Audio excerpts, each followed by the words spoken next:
Welcome everybody to another edition of Dan's Grand Valley Railroad.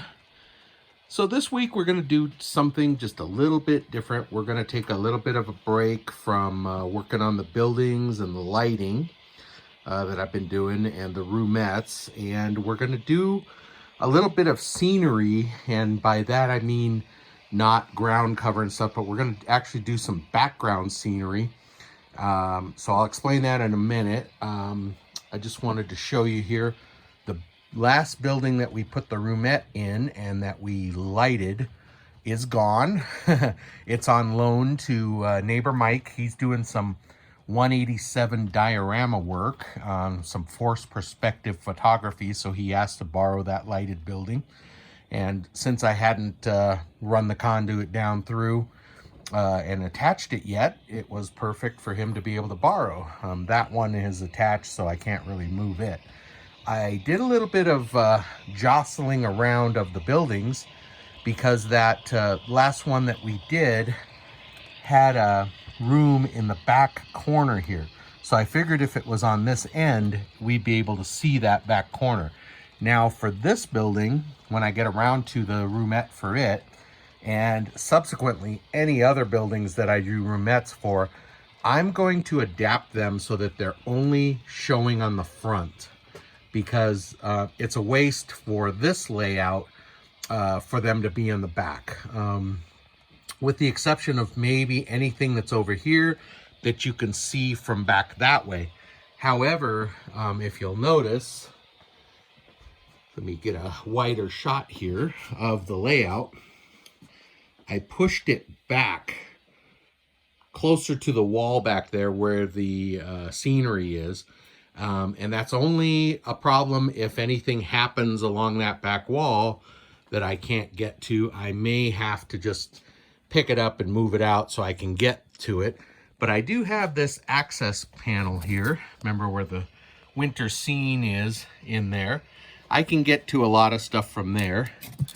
And I also have like grabber bars and stuff if something becomes derailed or something on the bridge. So it's not permanent, but it does give me more room in front. So I've still got this roomette to build, and this goes to this building here, and that is the grand house. So like I said, there's 4 lighted rooms in here, and I'm going to make sure they're either all on the, they're all on the front, because this will have a building next to it. So that's going to be one of the upcoming projects, and I think I'll wait to wire in the other building that we just did until more buildings are done, because, you know, running those wires down and getting them connected, that's a big job. So, so anyway, today we're going to talk about some scenery.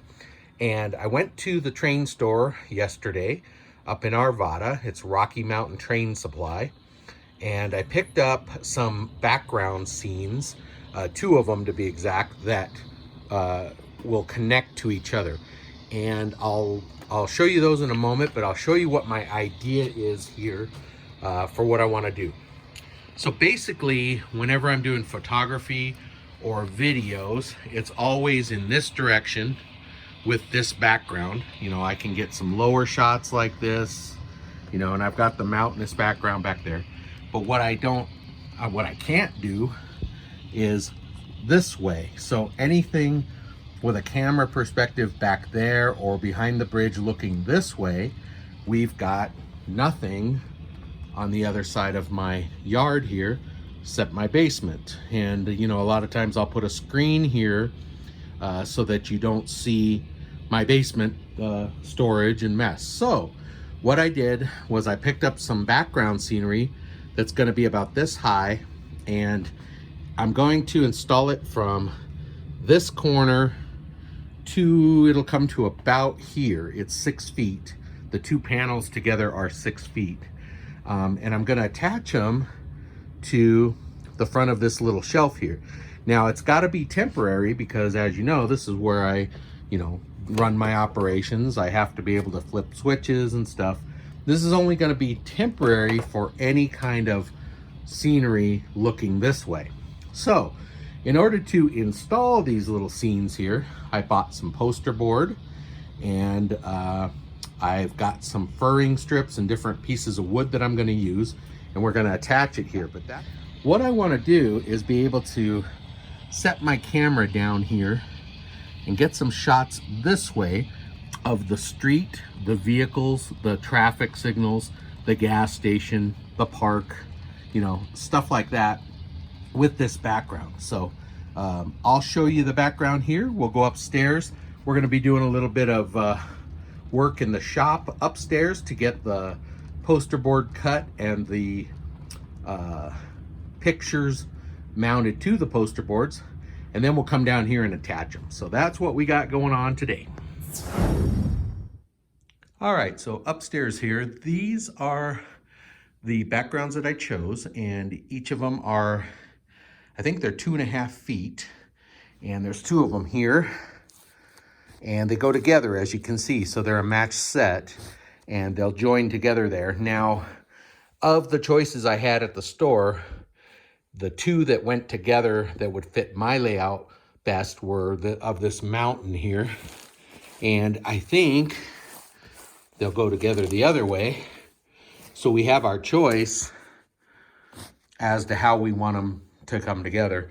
So that's pretty nice. And I like this. It went real well with my Grand Valley scenery. Of course, they have industry, they have city, but like I said, of the choices I had that I could make in the store, this was the only thing that would go together and fit my layout. So we're gonna go ahead and get the poster board cut, get these on the poster board, cut the sticks and everything for mounting. So let's head out to the shop.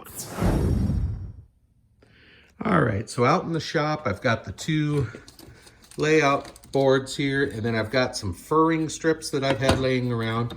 These will be my uprights that'll hold it, and I'll screw those into that shelf down on the layout. We'll cut them to length. And then I picked up this poster board at Hobby Lobby, $5.99. So this is that foam with paper on each side, so it's kind of rigid. And the length of these pictures are just a little short of the poster board. So that means we are going to not only cut the poster board in half for the picture, but we'll also be trimming off a little bit of the edge, and we'll make 2 sections. Then they'll join together. I'll have one of these as the middle piece, one on each end. So let's get to measuring and to cutting. I've got over on my table saw, over here, a piece of perfect piece of plywood down on there. So I'm gonna have to move my chop saw and some other stuff I've got over there.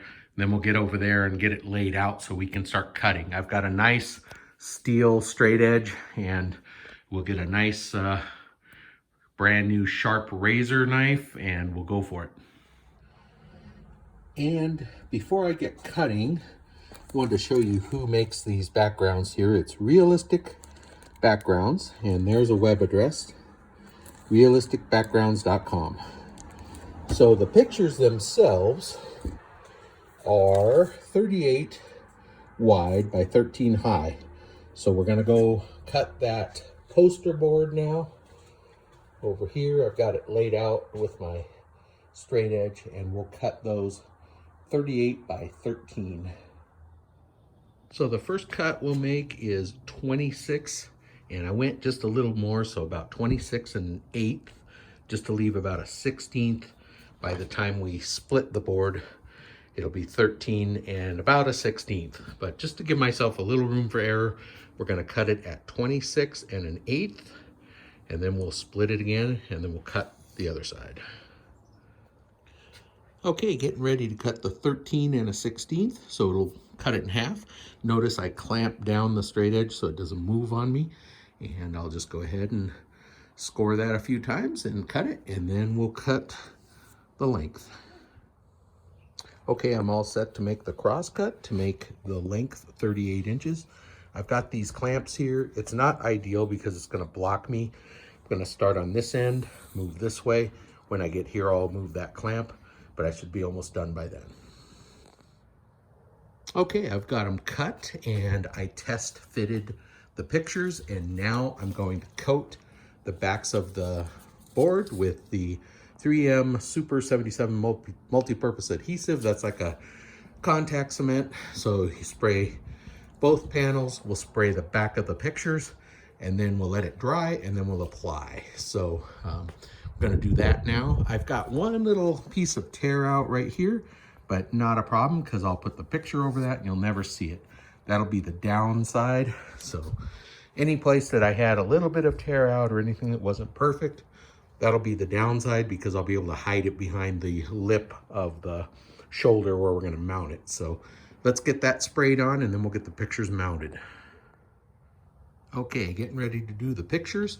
I saved the plastic bags that they came in, and I protected the tabletop with them when I did the foam board. Then I flipped them over so it's a clean side. Now I've got the pictures on them, so it's not damaging the picture part of it. We'll go ahead and spray that, and then we'll let it dry a good while. Then we'll come back, flip the table over so it's clean, and we'll apply them to the boards.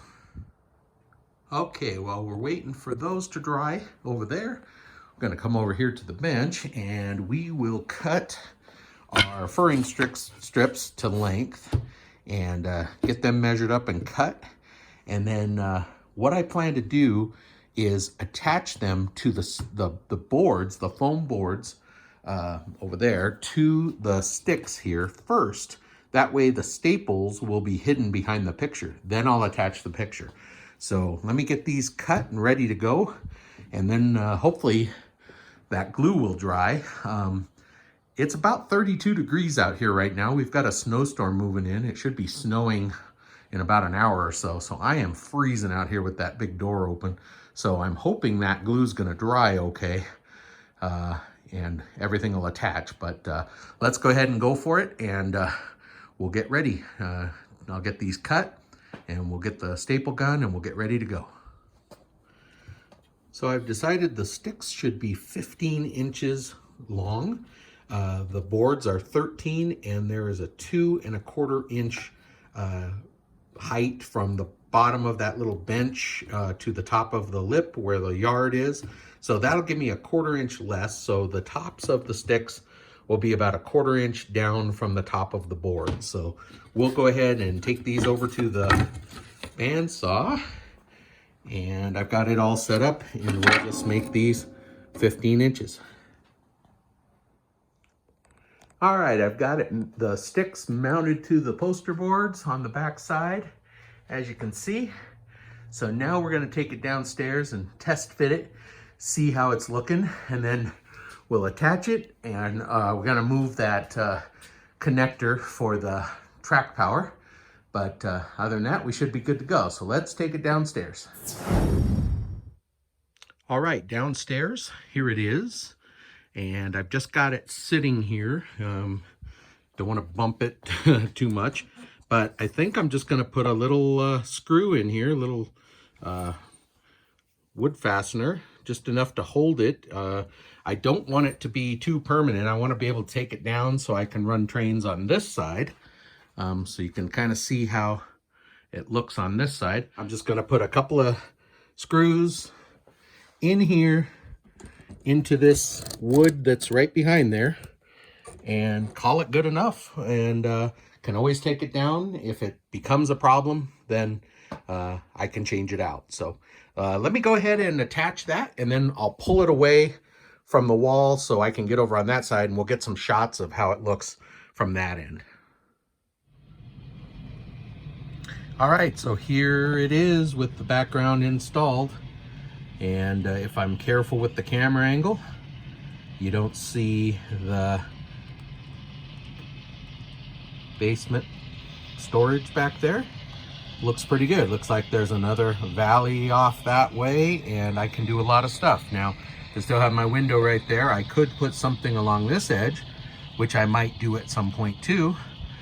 Probably another one of those would work pretty well. But if we zoom in here, yeah, it looks pretty good. I'm pretty happy with that So now what I can do also is get some shots from street level like that with some of these cars and trucks. Let's see. Okay, there we go. Some cars and trucks and the intersection, the gas station. The tower looks cool back there. So hey, I'm pretty excited about that. That looks all right.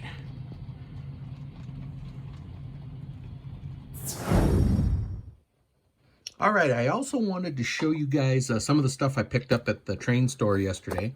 I got some Woodland Scenics window film. It's for light diffusing. So on some of my buildings where we don't have a roomette, but we want light shining through, I'm going to put the window diffusing film in there. So I picked up a box of that.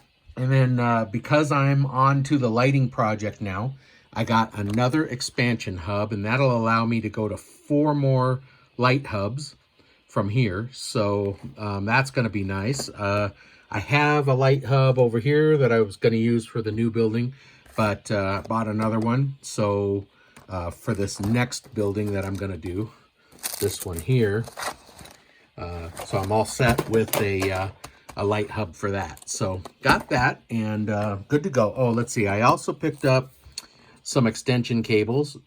These are nice because they extend the Just Plug. So you got female on one end, male on the other.